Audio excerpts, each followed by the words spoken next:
20th of जुलाई 1969 में America ने अपना अपोलो 11 मिशन रवाना किया था। यह पहला मौका था जब इंसान चांद पर उतरा था। इस मिशन को चांद पर पहुंचने में 4 दिन 6 घंटे और 45 मिनट का वक्त लगा था। लेकिन चंद्रयान 3 को अमेरिका ने केवल 4 दिनों में चांद की सतह पर कदम रख दिया था। वहीं रूस ने भी चांद पर पहुंचने में इतना ही समय लिया था। लेकिन भारत का चंद्रयान 3 1 महीने से भी ज्यादा समय में चांद की सतह पर पहुंचेगा। आखिर एक ही दूरी को तय करने में इतना समय का अंतर क्यों? आखिर चंद्रयान 3 चांद पर पहुंचने में इतना अधिक समय क्यों ले रहा है? आज के वीडियो में हम इसे बहुत ही डिटेल में जानेंगे, तो बस बने रहिए वीडियो के अंत तक। 5, 4, 3, 2, 1 काउंटडाउन शुरू हो चुका है।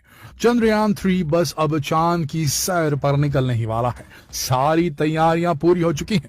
अब बस चंद्रयान 3 की सफलतापूर्वक चांद की सतह पर सॉफ्ट लैंडिंग का इंतजार है। लेकिन ये इंतजार 1-2 दिन का नहीं बल्कि 1 महीने से भी ज्यादा का है, क्योंकि चंद्रयान 3 42 दिनों के लंबे सफर के बाद चांद की सतह पर उतरेगा। अब यहाँ एक बहुत बड़ा सवाल जो कि दिमाग में आता है वो ये कि जब 1959 में सोवियत संघ ने चांद पर अपना मिशन लूना 2 भेजा था, तब ये महज 34 घंटों में ही चांद पर पहुंच गया था। 20th of जुलाई 1969 में अमेरिका ने अपना अपोलो 11 मिशन रवाना किया था। यह पहला मौका था जब इंसान चांद पर उतरा था। इस मिशन को चांद पर पहुंचने में 4 दिन 6 घंटे और 45 मिनट का वक्त लगा था। लेकिन चंद्रयान 3 को चांद पर पहुंचने में इतना अधिक समय क्यों लग रहा है, जबकि आज से 50 साल पहले तो टेक्नोलॉजी इतनी एडवांस भी नहीं थी। तब भी रूस और अमेरिका काफी कम समय में चांद पर पहुंच गए थे। असल में चांद पर पहुंचने में कितना समय लगेगा, ये रॉकेट की डिजाइनिंग, इस पर खर्च होने वाले फ्यूल और चंद्रयान की स्पीड पर निर्भर करता है। अंतरिक्ष में लंबी दूरी को कवर करने के लिए हाई स्पीड और सीधे प्रक्षेप पथ, यानी कि जिस रास्ते पर यान सफर करता है, उसकी आवश्यकता होती है। अपोलो 11 के लिए नासा ने एक super heavy lift launcher Saturn 5 rocket का उपयोग किया था। यह रॉकेट प्रति घंटे 39,000 किलोमीटर से अधिक की यात्रा करने में सक्षम था। रॉकेट के शक्तिशाली इंजन ने सिर्फ 4 दिनों में अपोलो 11 को 3.8 लाख किलोमीटर दूर चांद तक पहुंचा दिया था। हालांकि 1969 में अपोलो मिशन के लिए नासा ने 1300 करोड़ रुपए खर्च किए थे, यानी कि आज के समय के हिसाब से 8500 करोड़ से भी ज्यादा। भारत के पास अमेरिका के नासा जितना शक्तिशाली रॉकेट नहीं है तो चंद्रयान 3 को सीधे चंद्रमा पर ले जा सके। लेकिन जैसा कि हम जानते हैं कि इसरो हमेशा से ही कम बजट में बेहतरीन काम करने के लिए जाना जाता है। इसीलिए इसरो ने पृथ्वी के गुरुत्वाकर्षण का लाभ उठाने के लिए एक दूसरे रास्ते को चुना जो चंद्रयान 3 को चंद्रमा की ओर ले जाने में मदद करेगा। चंद्रयान 3 को पृथ्वी की ऑर्बिट से बाहर ले जाने के लिए LVM-3 रॉकेट को चुना गया। LVM-3 रॉकेट 640 टन से अधिक वजन उठा सकता है।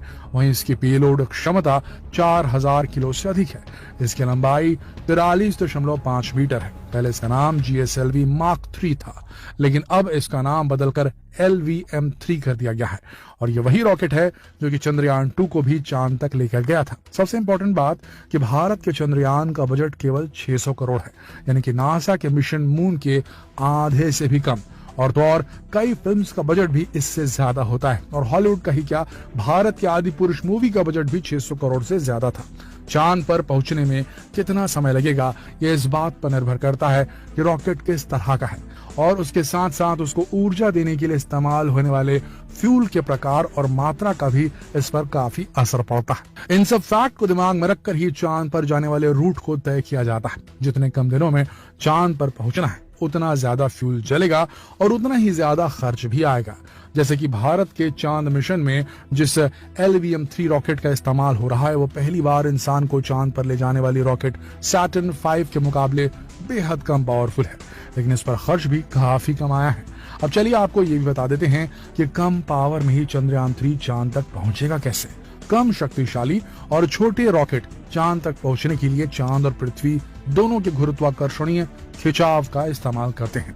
इस वजह से उनका ज्यादातर समय इन दोनों की परिक्रमा करने में बीत जाता है। इसमें ईंधन बेहद कम खर्च होता है। चंद्रयान 3 भी इसी तरह चांद पर पहुंचेगा और यही वजह है कि इसको चांद पर उतरने में करीब 42 दिन का समय लग जाएगा। इसरो चीफ ने बताया कि चांद तक जाने में तो सिर्फ 5 दिन लगेंगे। बाकी समय सैटेलाइट या तो पृथ्वी या फिर चांद की परिक्रमा करेगा, क्योंकि आगे बढ़ने के लिए वो उनके गुरुत्वाकर्षण बल का इस्तेमाल करेगा। दोस्तों, अब तो आप समझ ही गए होंगे कि हमारा चंद्रयान 3 1 महीने से भी अधिक समय में चांद पर क्यों पहुंचेगा। अच्छा, ये तो हुई चंद्रयान की बात, पर सोचिए कि आगे आपसे कहा जाए कि आपको अपनी कार से चांद पर जाना है, तो आपने कभी सोचा है कि इसमें कितना वक्त लगेगा? इसका जवाब है कि अगर आप 100 किलोमीटर प्रति घंटे की चाल से चलते रहे तो आपको करीब 5.5 महीने चांद तक पहुंचने में लग जाएंगे। तो क्या आप जाना चाहेंगे कार से चांद की लॉन्ग ड्राइव पर? खैर, ये ट्रिविया छोड़िए, आगे बढ़ते हैं। चंद्रयान 3 14 जुलाई को दोपहर 2:35 पर श्रीहरिकोटा केंद्र से उड़ान भरेगा, यानी कि आज। और अगर सब कुछ योजना के अनुसार हुआ तो 23 या 24 अगस्त को चंद्रमा पर उतरेगा। चंद्रयान 3 चंद्रमा के उस हिस्से पर लैंड करेगा जिसे डार्क साइड ऑफ मून कहते हैं। ऐसा इसलिए क्योंकि यह हिस्सा पृथ्वी के सामने नहीं आता। अच्छा, चलिए आपको अब ये भी बता देते हैं कि चंद्रयान 3 को भेजने के पीछे भारत का मकसद क्या है। इस मिशन का सबसे पहला मकसद चंद्रमा की सतह पर सुरक्षित और सॉफ्ट लैंडिंग करना है, ताकि हम दुनिया में अपने आप को साबित कर सके। चंद्रयान 3 का प्रज्ञान रोवर चांद की सतह की जानकारी जुटाने के साथ ही वहां कई तरह से साइंटिफिक एक्सपेरिमेंट करेगा।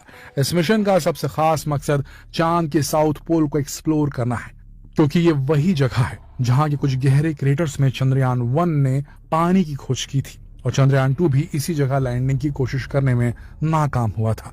इसीलिए अब यह मिशन भारत के लिए खुद को साबित करने का मिशन बन चुका है, जिसके लिए भारत ने पूरी तैयारी भी की है। यह मिशन भारत को अमेरिका, रूस और चीन के बाद चंद्रमा पर सॉफ्ट लैंडिंग कराने वाला दुनिया का चौथा देश बना देगा, और भारत रच देगा एक बड़ा इतिहास। आशा करते हैं जितनी जल्दी हो सके हमारा रॉकेट निकले और सही समय पर पहुंच जाए सफलतापूर्वक। इस बार सॉफ्ट लैंडिंग भी हो और नई नई चीजें हमारे चंद्रयान 3 में मौजूद जो रोवर है प्रज्ञान, वो खोज कर निकाले और इसरो का नाम गौरवान्वित करते, देश का नाम गौरवान्वित करते।